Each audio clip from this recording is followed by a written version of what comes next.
One way data binding जो है बहुत ही आसान है। अभी तक आपने बहुत सारी एग्जाम्पल अपने स्टूडेंट्स की देख चुके हैं जिनमें हम स्टूडेंट्स का नाम को प्रिंट करते हुए हैं, ठीक है। तो इसको हम स्ट्रिंग इंटरपोलेशन कहते हैं, ठीक है। ये तो हम ऑलरेडी कितनी सारी एग्जाम्पल्स देखते हैं।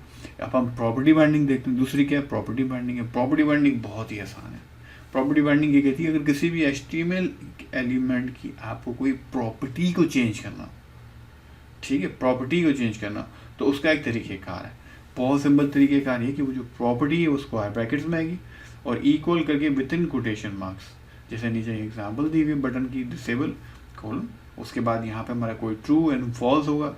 अगर हम यहाँ कोई भी एक्सप्रेशन लिखते हैं जिससे ट्रू और फॉल्स में अगर वो इवैल्यूएट होता है तो उससे क्या होगा? ये बटन डिसेबल हो जाएगा। आइए अब जाके उसकी एग्जाम्पल को देखते हैं। अब हम अपनी पुरानी एग्जाम्पल की तरफ चलते हैं यार।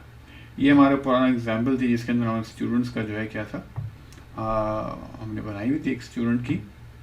हमारे पास क्या थी? अरे थी।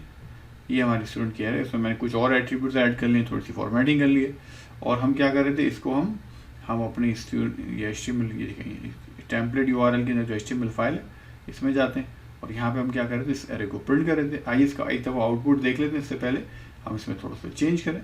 तो ये हमारा आई उस्ताद स्टूडेंट पोर्टल है जिसमें स्टूडेंट्स के नाम आ रहे हैं, उनकी क्लासेस आ रही है और उनके स्टेटस आ रहे हैं, ठीक है। अब हम करते हैं, जाते हैं अपने इसमें, और सबसे पहला काम तो हम ये करते हैं कि हम ये दोबारा से देख लेते हैं कि ये क्या है। देखें, डबल ये इन ब्रैकेट्स के दरमियान जो चीज़ है, सही, ये क्या? स्ट्रिंग इंटरपोलेशन हो गई। अब मुझे क्या करना है कि हमें वन वे डेटा बाइंडिंग में क्या पड़ा कि एक तो हमारी स्ट्रिंग इंटरपोलेशन है और दूसरी क्या है? हमारी प्रॉपर्टी बाइंडिंग है HTML की। तो प्रॉपर्टी बाइंडिंग में HTML, जैसे हमने बटन की एग्जांपल ली, तो हम ऐसा कर लेते हैं कि हम कहते हैं कि भाई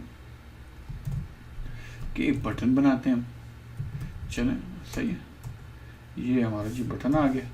फिर हम कहते हैं कि भाई इसकी जो डिसेबल की प्रॉपर्टी है, डिसेबल की जो प्रॉपर्टी है, इसके हम कहते हैं ऐसे कि अगर स्टूडेंट जो है क्या है, स्टूडेंट का स्टेटस अगर क्या हुआ तो ये डिसेबल होना चाहिए प्रमोशन।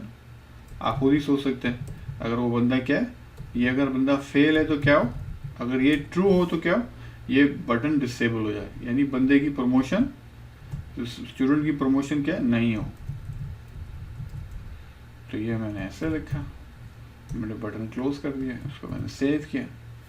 तो ये हमारी प्रॉपर्टी बाइंडिंग एक सिंपल सी एग्जाम्पल होगी। बटन लिया हमने, बटन की एक प्रॉपर्टी है डिसेबल, डिसेबल के अंदर हमने क्या इसको स्क्वायर ब्रैकेट में लिखा, ये इसका फॉर्मेट है, इक्वल करके विद इन डबल कोटेशन हमने एक्सप्रेशन दे सकते हैं। अगर ये एक्सप्रेशन ट्रू इवैल्यूएट होगा तो क्या होगा? डिसेबल ट्रू हो जाएगा और ये बड़ा जो है, ये बटन जो है डिसेबल हो जाएगा। इसका मतलब है वो स्टूडेंट्स जो फेल हैं उनकी प्रमोशन नहीं होगी। आइए ज़रा जाके देखें। अब आप यहाँ देखें भाई, यहाँ क्या हुआ? अरे बाबा, तो सारे के सारे इनेबल है।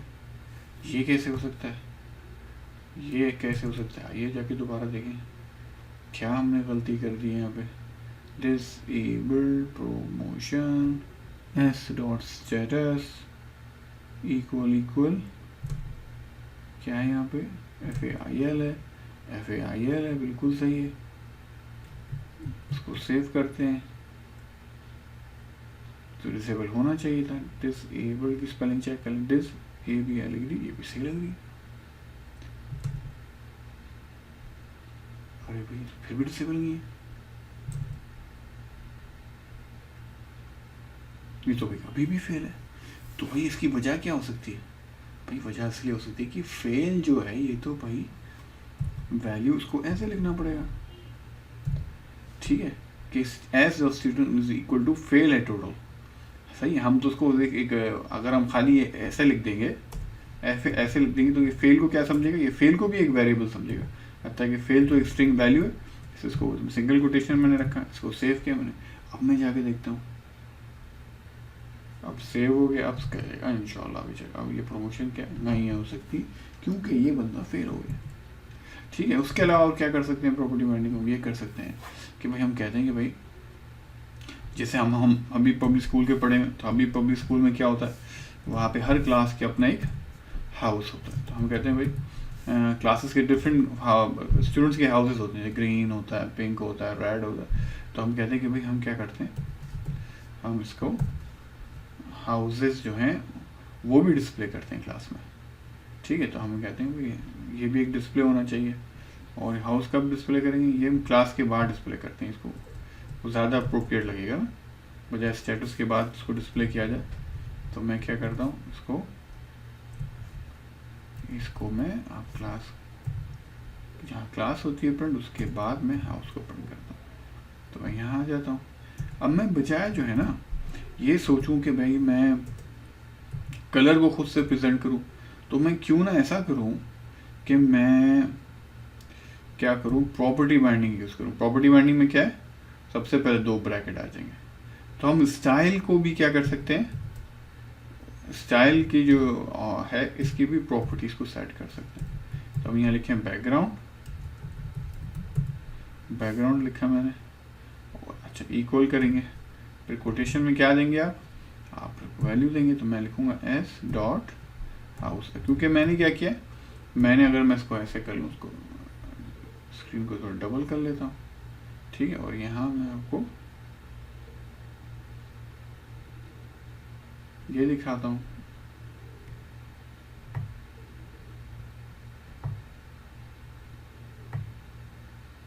मैंने यहाँ पे हाउसेस डिफाइन किए हुए, सही है, पिंक है, रेड है, ग्रीन है, ठीक है ना। तो मैं क्या करूँगा, अब मैं यहाँ पे क्या करूँगा, स्टाइल और बैकग्राउंड लिखूँगा, हाउस कर दूँगा। तो क्या होगा, जब ये हमारी आइटरेट होगी, स्टूडेंट्स की एरे आइटरेट होगी, तो स्टाइल डॉट बैकग्राउंड क्या हो जाएगा, एस डॉट हाउस हो जाएगा। और वो क्या है, वो आपका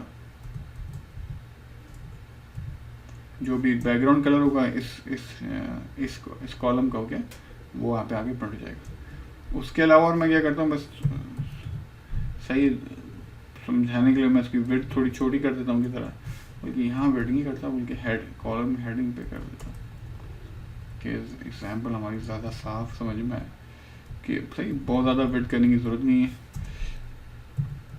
यहाँ मैंने स्टाइल लिया, मैंने कॉलम की जो विड्थ है इसको मैंने 10 पिक्सल लिख दिया खाली, ठीक है। और मैं यहाँ पे थोड़ा सा और अच्छी तरह फॉर्मेटिंग हो जाएगी, इसको 90% करके मैंने इसको सेव कर दिया। तो अब क्या होगा, मेरे स्टूडेंट्स की लिस्ट प्रिंट हो जाएगी, और उसके साथ क्या होगा, वो स्टूडेंट जो फेल हैं वो डिसेबल हो जाएंगे, और हर स्टूडेंट जो उनकी क्लास और उनका जो हाउस है वो प्रिंट हो जाएगा। हाउस कैसे प्रिंट होगा, उसका बैकग्राउंड कलर जो होगा सेल का वो चेंज हो जाएगा। अब यहाँ पे क्या मैंने पिंक दिया, रेड दिया, ग्रीन दिया, सही है, और 3 कलर दिए तो 3 कलर आ जाएंगे। ये देखें आप, ठीक है। ये हमने अब में से क्या अंदाजा हुआ कि हम प्रॉपर्टी बाइंडिंग्स के थ्रू HTML के एलिमेंट्स के डिफरेंट एट्रीब्यूट्स को चेंज कर सकते हैं, स्टाइल को भी चेंज कर सकते हैं, और उनकी डिफरेंट प्रॉपर्टीज़ को भी चेंज कर सकते हैं, ठीक है। अब इसके बाद हम क्या करते हैं, आइए अब चलते हैं, अब हम इवन बाइंडिंग की तरफ देखते हैं। अब इवन बाइंडिंग क्या है,